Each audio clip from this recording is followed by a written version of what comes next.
Welcome back, Sports This Morning, on your award-winning sports-loving channels television. Once again, Happy New Year to you wherever you are in the world watching this show. We love you so much, yes, and it's a new year. We're inviting you.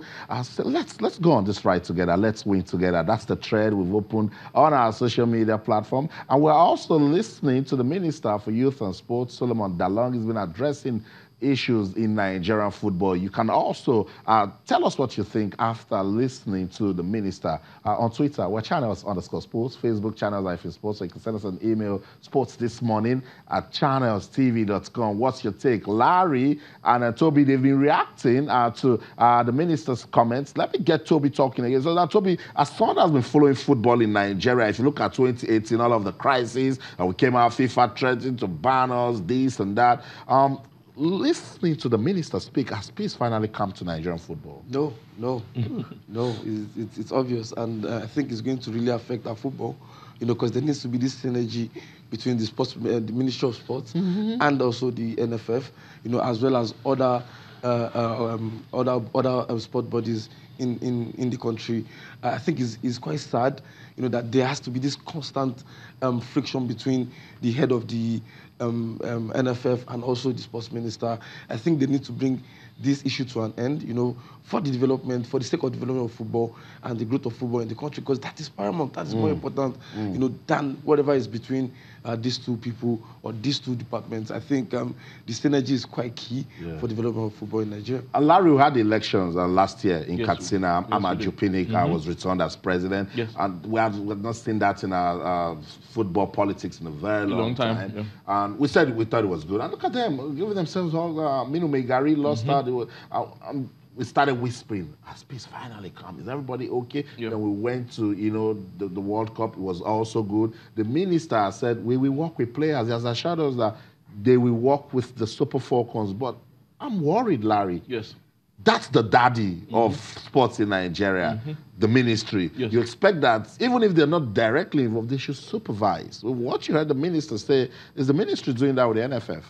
I think relations are already affected, and it will affect our football somewhat in 2019 if they don't resolve the imbroglio between them, talking about the ministry and the NFF. The NFF particularly here have to understand that the ministry supervises how many associations, and it's not just them that they're responsible to, but they also need to show a whole lot more accountability, because everything the minister said in that first part of the interview was accountability and transparency. If the NFF can reach out to the minister, this was what we did. We are sorry if we spent the monies that we should have spent, up to the quarterfinal, but we spent it for XYZ reason. Yeah. And they made the minister to see why they did that. Maybe he would have a change of heart for the sake of our football, because the minister has said now that he would only pay wages. He's only concerned about their welfare, but hotel bills, friendly matches, all those things, he is not interested. And I do not blame him. He's seen results in other areas. He mentioned para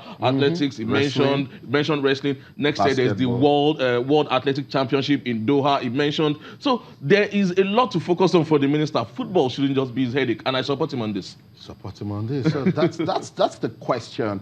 Has peace finally come to Nigerian football? You've heard from the guys. I asked the minister that question also. Let's listen to him. Has peace finally come to Nigerian football? I think peace has finally come to Nigerian football with this new policy that we are looking at players only. Peace has come, because what is bringing fighting there is what people do. Let me tell you, what is happening in football, if you go and look at their budget, they spend more money on servicing this unnecessary friendship and ego projection than even the players. Go and take how much we pay the players, take it out of the budget. So, you see, if government concentrate on the players, the federation will be more innovative in looking for money to service friendship. There will be no problem. Government is interested, and if they want to benefit, they become players or coaches, then they benefit. But government money to give somebody to carry his friend and keep in an hotel and pay, having no business to do, not again. We're looking for money for very serious things. Back to the issue of peace in the NFF. You see, NFF must respect rules. If I were not a very simple and a kind person, there would have been more trouble than more than what you are seeing. To be very honest. As a minister, NFF invited me to attend their AGM in Lagos. And I went to Lagos. They did not provide accommodation for me. They did not provide what? Accommodation for me. And they provided accommodation for even friends that they brought to watch. Why weren't you at the elections in Katsina? Well, you see, they went for elections in Katsina. I didn't go. And my reasons for not going is because the Supreme Court of Nigeria, which I, Solomon Dalung, is a barrister and solicitor. My name is on the roll. That is where I belong. It's just like my father's house. That's my father's house. And the Chief Justice of Nigeria presided over an issue and handed down judgment. If everybody is going to disobey that judgment, I will not. Because today I can walk out of this office as a minister and I will go and carry my weekend and practice. So if I disobey the judgment of the Supreme Court of Nigeria, do I have the moral audacity to approach any court and ask for justice for any Nigerian? The answer is no. So mine is based on principle. I didn't go to Katsina because there is an existing judgment of the Supreme Court of Nigeria, and I advised them on what to do. I said there is what we call political resolution of judgment. Get the man who get the judgment. Let's come together. Okay, you have gotten judgment. Congratulations. You wanted to prove a point and you have established your point. Now, let's look at the family. If they have listened to my advice, the issue would have not gone to Supreme Court. Because when Giwa got judgment against them, I, Solomon Sulakan, was the one who called Amaju and told him, if you don't appeal against this judgment, I will enforce it. He appealed. Immediately, they served me with a notice of appeal. I said, as a lawyer, a notice of appeal is a stay. So I stayed the whole thing before the court finally gave order. When he got judgment at the Court of Appeal, and Giwa went to Supreme Court, I told him, I'm a Jew, I'm not a prophet, but if I die, people will come to my grave and say, you were a prophet. Please, let's start discussing with this man now, because if this matter goes to the Supreme Court, there is an aspect of disobedience of the court order, and I know the attitude of Nigerian court. Once there is disobedience of order, you will not be able to get justice. He said, no, forget about it. I kept quiet. At the end of the day, we got to it. So that issue is still there. There is no way the Supreme Court of Nigeria, with the judgment they gave, there is nobody. All these stories were going about, FIFA said this, FIFA can never. There is no any statute that can override the decision of the Supreme Court of Nigeria. Not at all. Because the judgment of the Supreme Court of Nigeria is anchored on the Constitution of Nigeria.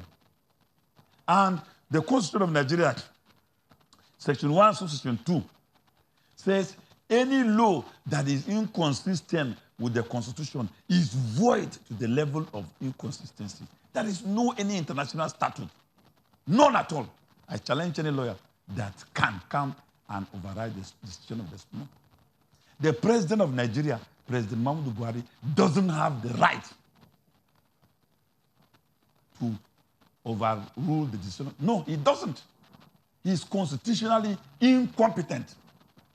The only person that can obtain that judgment is the same Supreme Court in another matter with similar facts that it can overrule itself and say, okay, in the case of this, we overrule ourselves. Otherwise, nothing. So when I hear people shouting, oh, we are senior advocate of Nigeria, oh, we are senior advocate of our pocket, oh, we are this, suggesting that there is an international statute that is superior to this.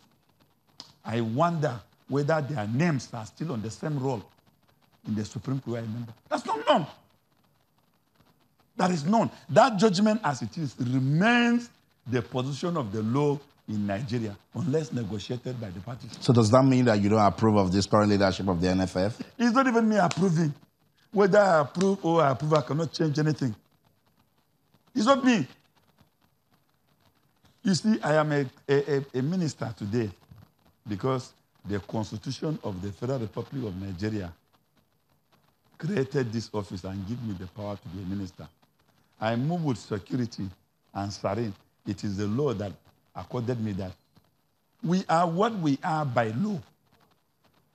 The man who is calling himself NFF president is by law. He didn't win a battle. So he cannot choose and pick. It's not me approving. Has the law approved of what they did? If the law approves of it, Solomon Dalung is in it. If the law doesn't approve of it, no. Because if I will now violate the laws of Nigeria, then you can see that picture where the picture where I'm holding Bible there. I keep the picture here to be reminded what I took. So it's not about me. I don't have the power, but if the law does not approve, nobody can. I still say it. Nobody. All the letters people are writing, it can never confer validity.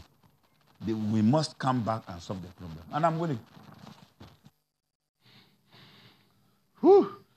So that's it. And until a problem is solved, it is still a problem, guys. I don't know. The first part, you guys came out and I don't know about this one. It's hot in here, but do you still agree with some of the things the minister talked about? I think kudos to you, kudos to your team. Fantastic interview. I think a lot has been reviewed. You know, we've learned a lot from the interview, albeit a few minutes, but we've learned a lot. We've seen that there's a lot happening that we don't know, and he has come out to just say his heart out. And I think there's a lot to learn from his interview, and he's been extremely honest. I think that's very key for me. And it's quite easy for the NFF. I think he stated his grievances, and if they can just try to do the right thing, follow the rules like he said, I think there'll be less of this rancor. I think it's a fantastic interview, and there's a lot to learn from the interview. Larry, you didn't see sentiments anywhere? Look, the minister has been attacked in the past, and perhaps rightly so, you know, for his personality and a few other things. But if I was to judge him, he's received a lot of flack in the past, but if I was to judge him based on this interview alone, I would be like, oh my God, this is one honest Nigerian who is very, very passionate about what he thinks is right. Now, my English, what he thinks, what he thinks is correct. And one thing you got from that interview was he was brutally honest, no matter whose ox he thought was good, and he mentioned so many things in that regard. For me, I still think one thing that needs to be done is for the NFF to reconcile with their boss. So if a rock eats the egg or the egg eats the rock, whichever way it is the egg that gets broken. So NFF in this instance is the egg, and the minister or the ministry is the rock. Whichever way, the brunt will be felt by NFF, and Nigerian football